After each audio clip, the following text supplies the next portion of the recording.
Hey guys, Dan here with today's self-quarantine video. Hello, thank you for joining me. We did something like this about 6 days ago, and I figured we could do it again here because all these movies that were newly released in theaters or recently released in theaters, they've been pushing up the home release dates for these movies because theaters are shut down. So today we're going to look at 4 more movies you can now get either for purchase or for rent on all of the major, movie retail sites online, Amazon Prime, Apple, all of that. I think all 4 of the ones today are for purchase only right now. I don't think there's a rental option, but we're going to take a look at Birds of Prey, Dolittle. Both of those came out a month or two ago. I think Dolittle came out in the middle of January. Harley Quinn came out right around Valentine's Day, or maybe the next week. But neither of those were supposed to be out for home viewing for a couple of months. And then the other 2 we're going to talk about, The Way Back and Bloodshot, they just came out in theaters within the last week or 2 before the coronavirus shut all the theaters down. In fact, Bloodshot wasn't even in the theaters a full week. But that is now available as well. So they're all $20 and not for a rental, for a purchase. So it's one of those deals where it's like, if you see it on at Best Buy or at Walmart or something, $20 for the DVD or whatever, okay, that's what you're getting. So you're not going to get the rental from it like with some of the ones we talked about last week from Universal, but either way, for $20 you can own it instead of just renting it. So if you do like it, then you can watch it over and over again if you'd like. So let's get to it. So, Birds of Prey and the Fantabulous Emancipation of Harley Quinn is the official long title, although Warner Brothers kind of changed it to just Birds of Prey : Harley Quinn, or Harley Quinn : Birds of Prey or something, when the box office receipts didn't do as much as they had hoped.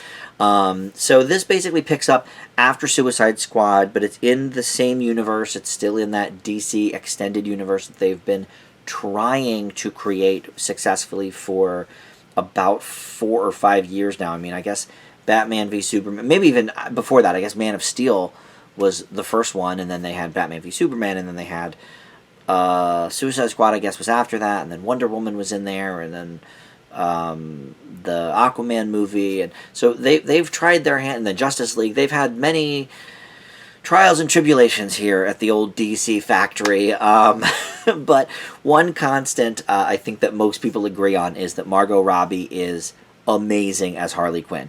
Her and Will Smith as Deadshot, I think, were everybody's pretty much favorites in the Suicide Squad film.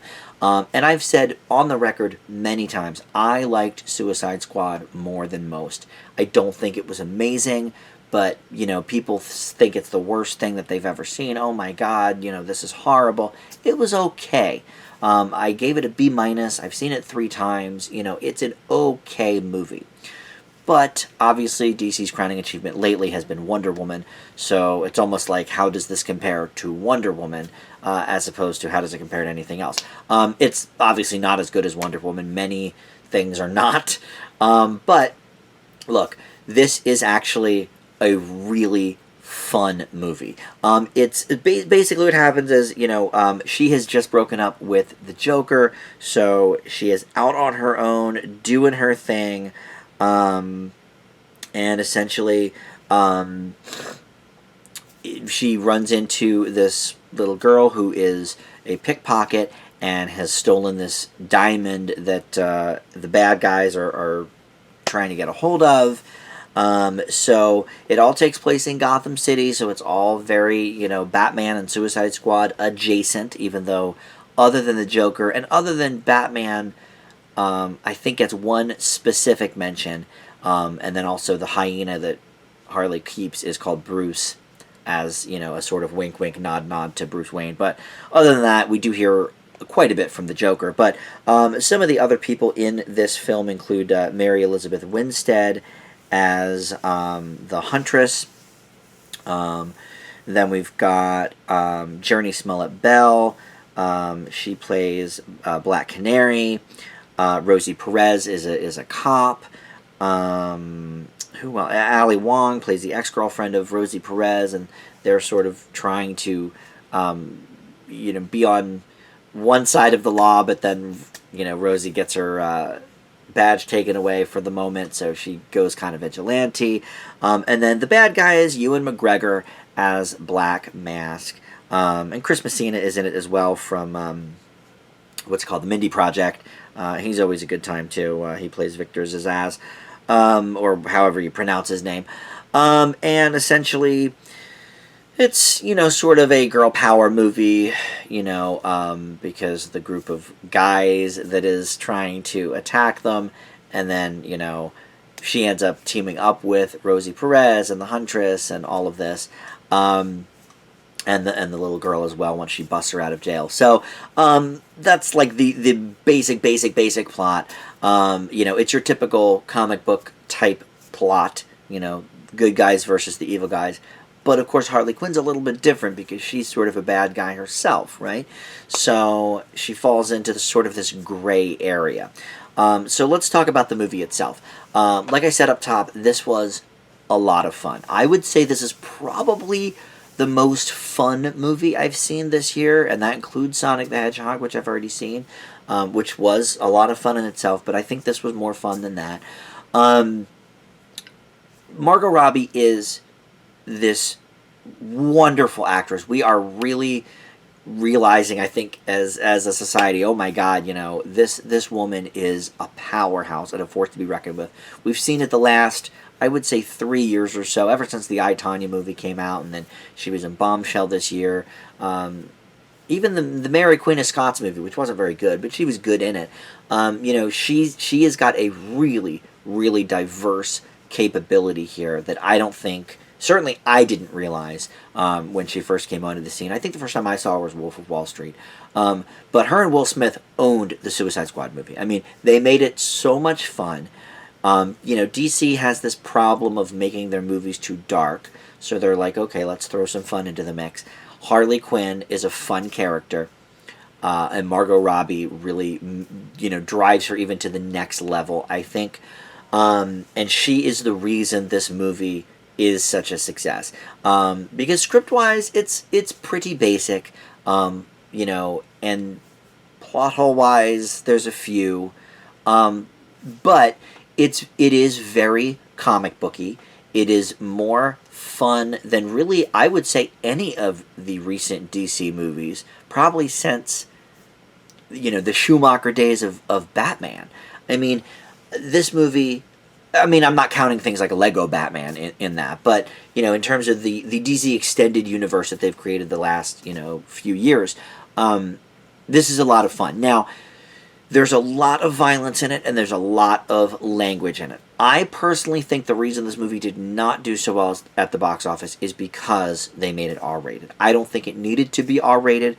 The animated series that is currently airing on the DC streaming platform with Kaylee Cuoco as the voice of Harley Quinn, that is very profanity-laced, very, very vulgar. And so I think they wanted this movie kind of to go in that direction. I think that was a huge mistake for the marketing of the film, because I think at its core this is a female empowerment movie, much like Wonder Woman is in its own way. They're both sort of, I think, in different ways, because Harley is certainly not, Wonder Woman stands for, truth, justice, and the American way. Harley Quinn stands for, robbing grocery stores and stuff, but, and having her heart broken. But in their own way, they're both feminist films, and I think to kind of cut out a segment of girls, namely the teenage variety, that wouldn't be allowed into this movie without a parent, I think that was their mistake. So I would not take the bummer box office receipts as any indication of the movie itself, because I think the movie is really good, really fun, but I will say it didn't need 85 F-bombs or however many, are in there.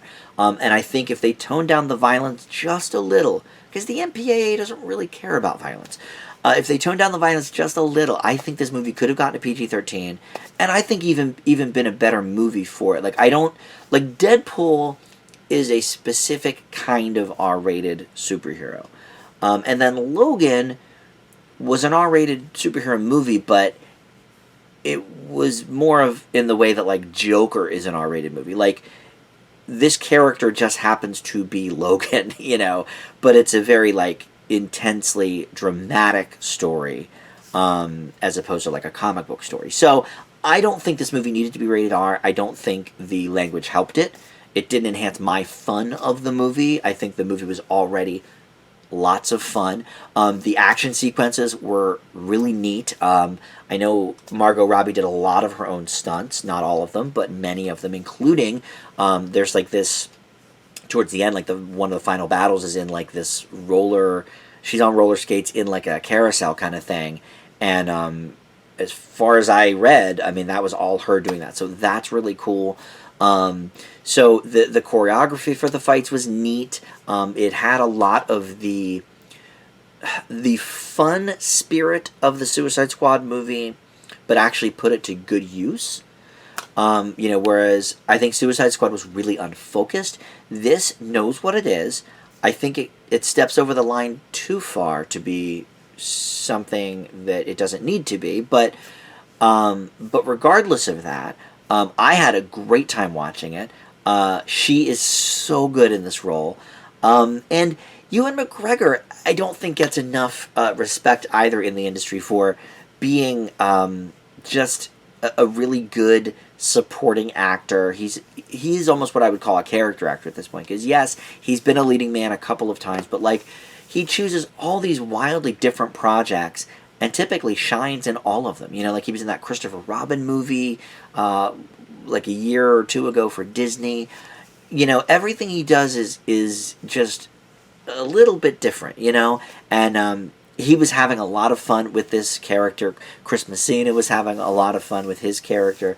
You know, they were sort of hammy bad guys. But, you know, look, you get that in the Marvel world, too, a lot of the time. You know, the hammy bad guy.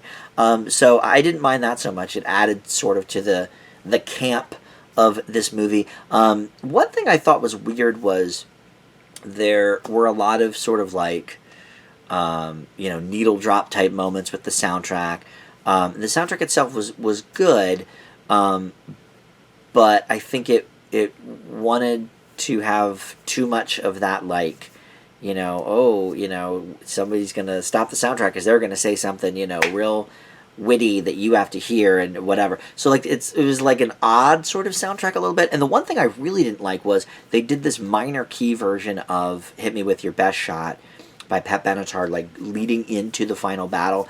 And I don't mind, like, cover versions or whatever. Like, it's fine. But to me, it was one of those songs where it belonged in the trailer for the movie to sort of set the tone of the film or whatever. But it seemed out of place in the movie itself. Usually I don't get that specific with soundtrack details, but if I'm looking to pick some nits about this movie, that's one of them.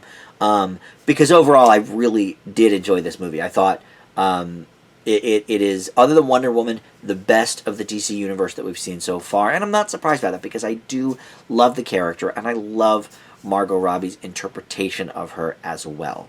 So, yeah, very, very good stuff. I'm going to leave Birds of Prey with an A-. I really had a lot of fun watching this movie. So up next, I want to talk about Dolittle. This is the latest of the Dr. Dolittle movies. It is, speaking of Marvel movies, it's the first Robert Downey Jr. film in a while where he was not portraying Iron Man. And he wanted to really make his mark back in the cinema world with this film. He specifically has said in many interviews, I really was looking for a project I was passionate about, and it's this. And you can see why, because he is putting his all into this movie. He really is fun to watch as Dolittle. His accent is kind of fun, even though it does sort of veer into the, over-the-top category sometimes. But he's clearly having a lot of fun with this role. Here's the problem. Everything else about the movie doesn't work at all. What's funny is, so we had this movie at my theater, my second-run theater, for about 2 weeks before the shutdown. And so I watched the first, 25 minutes of it the one day after we closed, and just to kind of get a feel for it, because it was getting, horrible reviews, and I was like, all right, I like Robert Downey Jr. Like, the voice cast seems interesting for the animals. Let's see what we've got here. So the first like act of the movie, let's say the first 20 minutes, is him in this recluse phase, and he's got this big bushy beard and crazy hair, and he's basically a shut-in at this point. You know, he's closed his practice, he is doing his own thing, and he's living with the animals, and da-da-da-da-da. I thought that that was a very compelling storyline. And then about 20 minutes in, he receives word that the royal family needs his services, and, you know, basically if he doesn't help them, as Emma Thompson points out, as the, what is she? She's not a dog, is she? No, Tom Holland's the dog. First of all, Tom Holland, I love this guy, but he needs to stop at the voice work. He's in Spies in Disguise, Onward, Dolittle, like, we get it. Yeah, anyway, Emma Thompson plays the macaw, but she's also the narrator, too, for the beginning of the story. But anyway, so she points out, like, look, if you don't go help, you know, the royal family, then all of this goes away because of, you know, all this stuff that happened over the years, and da-da-da-da-da, gets explained. So he goes and cleans himself up and goes to the royal family, and then he goes off on this ship for the mission, and then it basically turns into like a Pirates of the Caribbean kind of movie, but with talking animals. And it's like, first of all, the CGI is not good. They spent $175 million making this movie. The CGI is not good. That's number one. Number two, the voice acting is okay, but the lines these people are being given are so corny, and I don't know. I think there's a difference between a good family movie and a good kids movie. I mean, this is neither. Good belongs nowhere in the movie, but you know, like, you can have a movie that's geared towards kids but still be fun for families. I mean, Pixar is very adept at that, I would say. And even, you know, DreamWorks, I mean, you know, the Shrek movies, you know, kids love those, but they're for families, you know, overall. But here it's like, I mean, you might like this movie if you're about 8 years old. I mean, there's a lot of fart jokes, and at one point Dolittle has to like give an enema, basically, you know, and he like sticks his hand in the like gorilla's butt and stuff. It's just like, it's just not, it's just potty humor, and there's a lot of it. Like, I don't mind the occasional fart joke or whatever. Like Dora, the Dora movie had like a quicksand scene where they were like making farty noises, and they were like, oh my gosh, this is so funny, but we're dying like in quicksand. And like, I thought that was cute. Like, I don't really like fart noises, but it was cute. But this had so much of it and just not much else. Like, and the voice cast is good. I mean, you've got Octavia Spencer, like I already said about Tom Holland.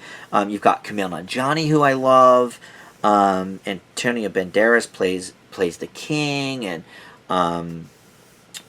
Jim Broadbent is in it as one of the Queen's, you know, chairmen. Like, so there's like good live actors, there's good voice actors, but like, why, you know, John Cena's in it, Rami Malek does a voice. Like, there's talent here all over the place, and they're giving them nothing. They're giving them nothing, and then it doesn't look good because the CGI isn't all that good. Now, when they were at the house in the first 20 minutes of the movie, and he was dealing with the animals at the house, everything seemed fine. Like, the CGI was fine. The jokes were still kind of bad, but like, whatever, it was all fine. It was interesting, at least. Once you got outside, especially on the high sea, oh my god, the CGI is god-awful. Well, it's not god-awful, but it's not good. For a $175 million movie, you expect better than that, for sure. Now, Michael Sheen is the other piece of the puzzle that does a good job. He is really overacting here, but I think that was sort of his directive. You know, I think, you know, Robert Downey Jr. was like just on the line of like overly corny or whatever. But he's compelling because he's Robert Downey Jr. Michael Sheen is another one. He's like Ewan McGregor. Like, I think he picks a lot of interesting projects, and I think he's usually very good in them. But here he's like clearly was told, like, okay, this is a movie for 6-year-olds. Like, ham it up. But there's just nothing, I think, for adults here. You know, I really, after I left the first 20 minutes, I thought, okay, I don't understand why all the hate for this movie. And then last night when I watched I started it over, so I watched the whole thing again. I watched that first 20 minutes again, but it's just not a good story. It's not interesting. It's bad. But Robert Downey Jr. is so good in it. He's the consummate professional. You can tell this was something he really wanted to do, and to get lost in the role. I didn't look at this character and see Iron Man or Tony Stark. It was Dr. Dolittle, or if nothing else, it was Robert Downey Jr. But I didn't see Iron Man. He was clearly playing it very differently, and it wasn't bad. But unfortunately, him and Michael Sheen are about the only good things about the movie, and you can't have a Dr. Dolittle movie and have the only good things be the live people. You want interesting animals and interesting characters and good jokes. Now, I will admit I've never seen the Eddie Murphy movies. I know. But I did see the original with, I think it was Rex Harrison, back in the 60s. We watched it in middle school over a 2-day period. We had like a movie day or something. And so we watched it, or maybe it was an English class. I don't remember, but anyway, I've seen it, and the music and everything. And that, now it's been 20 years since I've seen it, but I enjoyed that certainly more than I enjoyed this.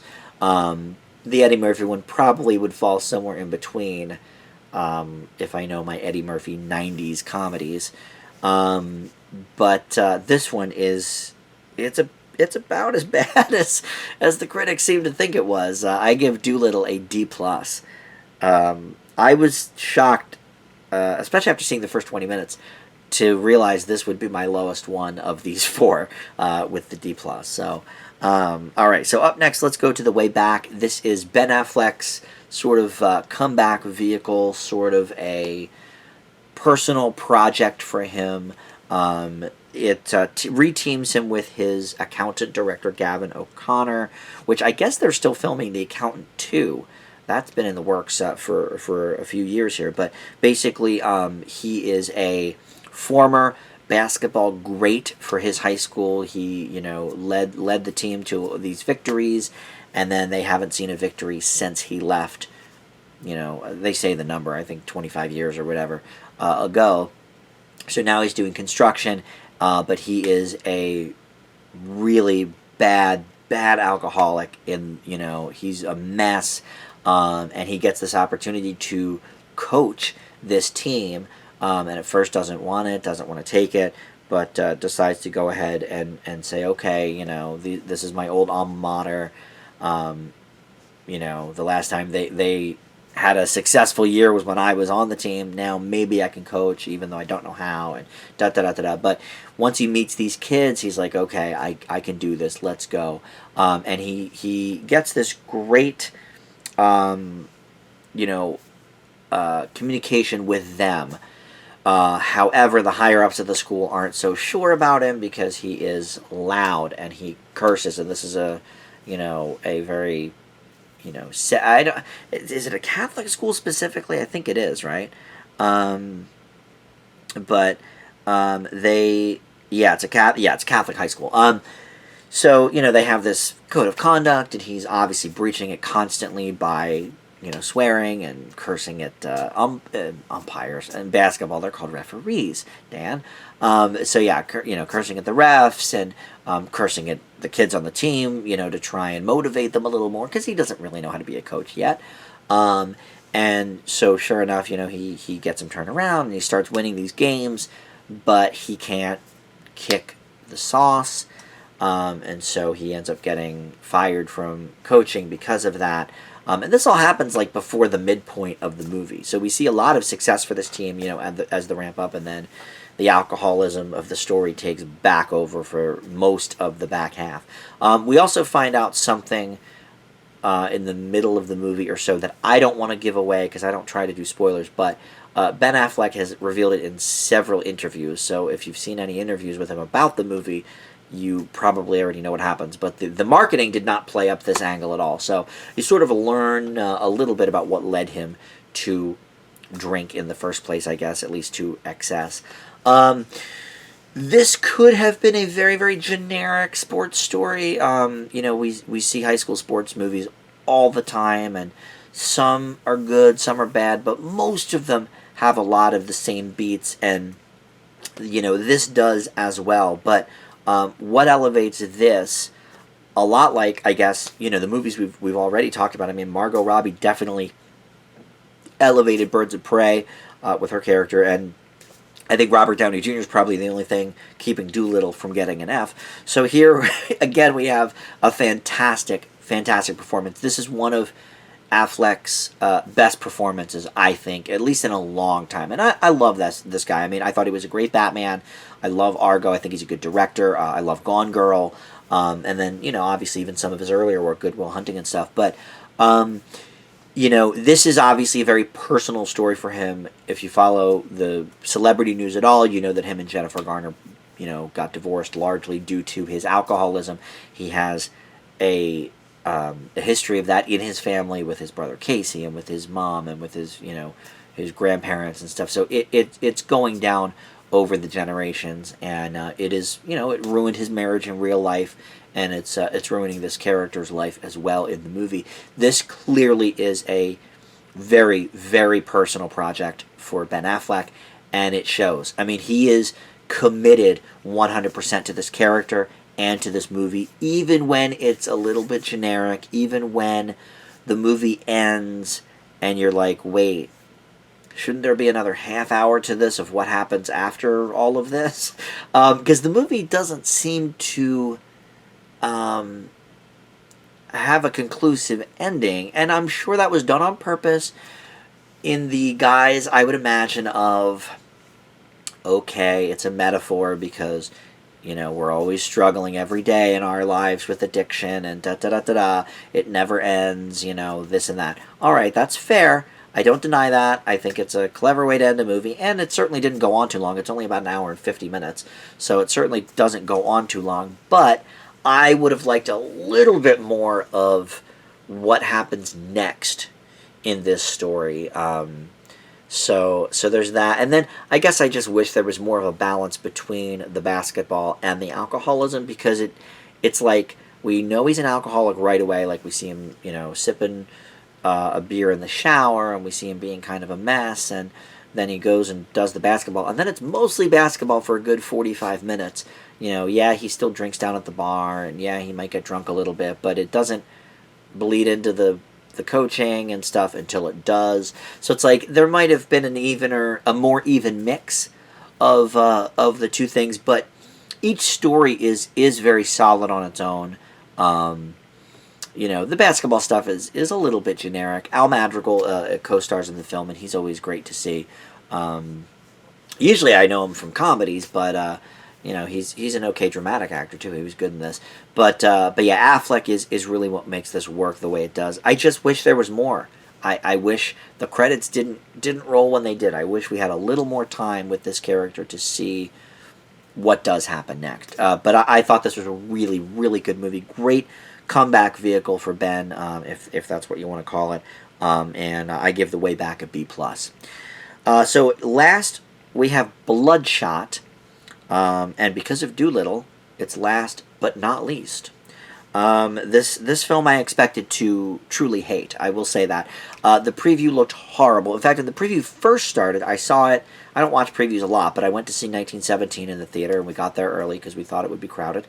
And so they showed a trailer for this, and the first minute or so, I still thought we were watching a trailer for the new Fast and Furious. Just because it's the Fast and Furious movies have gone so far away from being a car chase movie that all these action sequences and Vin Diesel in his Vin Diesel voice, I just was like, oh, this is Fast 9 or whatever. But it turns out it was this movie called Bloodshot, which is from something, right? Yeah, okay, it's from a Valiant Comics character. And so Valiant Comics wants to do a cinematic universe now, and so this is their first attempt at that. I don't know who else would be in this. I don't know much about Valiant Comics. Let me see if I can figure out any of their other characters that I might know. Oh, it's a Marvel imprint. Okay, so that makes more sense. Harbinger. Okay, I've heard of that. That's going to be a Paramount movie that's coming out. I've heard of Harbinger. So Bloodshot was the first in this series, and I I could see it being the last. Like, I don't think we need more of this. Essentially what happens is he plays a Marine. He's shot and killed, but not before his wife is shot and killed in front of him. And so this tech company, this evil tech company, oh my gosh, big surprise, they're evil, brings him back to life. And so now he's got all these, sort of superpowers.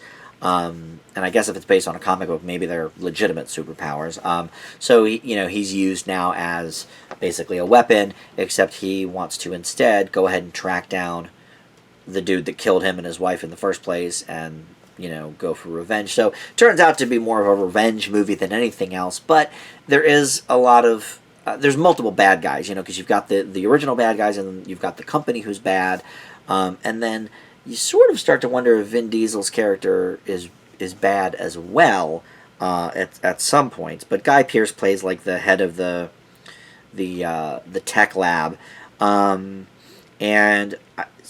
his name becomes Bloodshot. So I guess you could call this a superhero movie. I don't really think of it as such, but I guess if it's based on a comic book and he's got a superhero name, then there you go. I guess it is. Vin Diesel is not a good actor. He's the exact opposite of all these other people I've been talking about. Robert Downey Jr. and Michael Sheen and Margot Robbie, Ben Affleck. These are all really good actors who sink their teeth into the roles. And I think Vin tries. He's just not that compelling. So, he's built a brand in the Fast and Furious franchise, but it doesn't make him a good actor, And he's okay in some other things. Like, I saw the one Triple X movie. I saw the one Riddick movie. And it's like he's okay, but he talks so, like, low and gravelly, and it's always the same exact tone for every character. So you've also got Lamorne Morris from The New Girl as, like, the comic relief, but he doesn't show up for, like, half the movie, and then he kind of dips. And then he comes back a little bit later, and then, like, it's real funny when he's in it. But, like, no other parts of the movie are funny at all. So, like, it's a real tonal shift. And I think we can agree that most of these, like, technology action movies sort of play off the, the comedic nerd character, like Pacific Rim had Charlie Day, for example, and The Mummy had... Was that Charlie Day too? The Mummy with Tom Cruise? I think that might have been Charlie Day also. Anyway, no, or maybe it was the guy from Happy Endings, Max on Happy Endings. I think that's who was in The Mummy. But anyway, so there's always like one, and they're always from either Happy Endings or The New Girl, I guess, or Always Sunny in Philadelphia. But Lamorne Morris is the one here, and he is funny. But like, it's just one example of how this movie doesn't know what it wants to be. It's a hardcore action revenge flick, but then it's also kind of funny, but then it's kind of trying to be self-knowing. Like, okay, I pointed out two quotes that as I was watching it, I had to write down here. Okay, so when Guy Pearce is talking, he goes at one point to the woman, he's like, oh, this is, what we do, X, Y, and Z, whatever. And she goes, I know the script. And he goes, it doesn't work. Or the script doesn't work unless you check every box. But it wasn't meant to be ironic. Like, and then in another part he says, you've already ripped off every movie cliche there is, to the guy who originally killed Bloodshot. And it's like, if it was said a little bit differently, I would have thought, okay, this is tongue-in-cheek, they're trying to be cutesy, but I don't think they're that self-aware. Like, at least I didn't get that impression, and I'm pretty good with knowing, like, what's a wink-wink, nod-nod kind of a thing. This didn't seem like it. It seemed like Guy Pearce was, like, just playing it straight, saying these lines that are obviously like, oh my god, no, this movie's a cliche, like, what aren't you getting? So, it's a movie at odds with itself because it doesn't know what the hell it is. It doesn't know what it wants to be. But it is funny at parts where Lamorne Morris is in there. And by the way, he does a great, like, Cockney accent. I actually had to look up is he American? Like, I thought he was one of those actors that maybe is British and has just always been putting on an American accent for the American TV shows, but no, he is American. He just puts on a great Cockney accent for this movie. So he's the best part of the movie, and he even makes fun of Vin Diesel's, low tone at one point and like the mumbling. So I thought that was really funny. But this movie's just all over the place. But that being said, there's a couple other good things about it. I think the effects look cool, and some of the fight sequences are really cool, especially actually before he becomes Bloodshot, when he's still alive and showing, as a kick-ass Marine. I thought some of those sequences were actually really cool too. So this movie was definitely better than I thought it was going to be. Like, from these four, this was the one I was by far the least looking forward to, by a mile. But it turns out this was actually, like, okay. I wish it knew what it was a little bit more. I wish Vin Diesel was a better actor, a more charismatic superhero. But I give Bloodshot a C. I thought it was okay, which is much better than I thought going into it. So there's my 4 for the week. So every day of the quarantine, I've been putting up videos. Hopefully you've been enjoying them, and I'm not getting tiresome. But there's a bunch more of these recently released theatrical movies that are either already on for home viewing or about to be within the next week. So The Gentleman that's a Guy Pearce movie. That's already out. I Still Believe is still out. That is another one like Bloodshot. It came out literally 5 days before theaters got shut down. So most people didn't get to see that. And then there's a couple older ones that I still have not seen. Well, I did see Sonic. That's coming out soon too. So I'll probably do a review for that. But then also Bad Boys for Life is about to come out too. And these are movies that have been pushed up, a little bit. And then April 10th, Universal is releasing Trolls World Tour just for home audiences. They didn't want to move the date for it for theaters. Once theaters open back up, it's going to be too crowded as it is, so they said, forget it, we're just going to put Trolls up for, home viewing. And I imagine they'll do with that what they did with the other movies, Invisible Man, The Hunt, and Emma, which will be a $20 rental instead of a purchase like the 4 movies I've talked about today. So I will have probably reviews of those movies for you. I'm still looking for some other things to review, but I haven't really run out of things quite yet. Tomorrow I have another installment of me and Justin doing the top 100 grossing movies of 2019. We're going to do the second set, so numbers 75 through 51. We'll do that tomorrow. Then Tuesday's a new Connors episode. Wednesday is a new Masked Singer.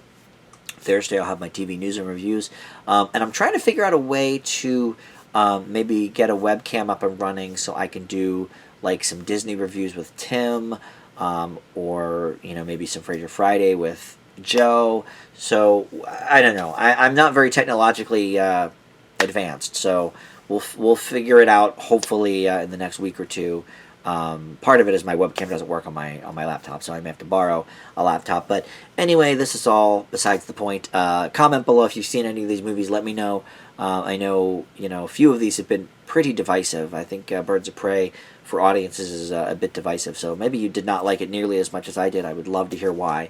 So yeah, comment, and thanks for watching, and we'll see you back here later. Bye.